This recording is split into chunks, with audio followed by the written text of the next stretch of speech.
at home and you're coming up to the driveway, perhaps the front gate, and then obviously to the front door, how does that make you feel? And that's the biggest thing, isn't it?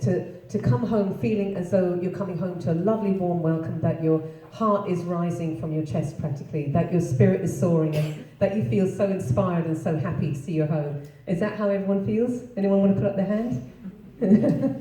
No, it's very hard, isn't it, to achieve that. So hopefully a few tips and a little bit of help and advice from professionals, anyone who's in the profession of interior design, feng shui, or anything else to do with, supplying furnishings and furniture. And I know I've got some familiar faces here, people who work in the industry, so hi guys, nice to see you. And no doubt there are other people in interior design and in perhaps even in feng shui or anything to do with that here tonight as well. So, there are professionals out there who specialise in these things and who can help you to pull things together, and I think it's well worth the investment, because you're not just investing in your home,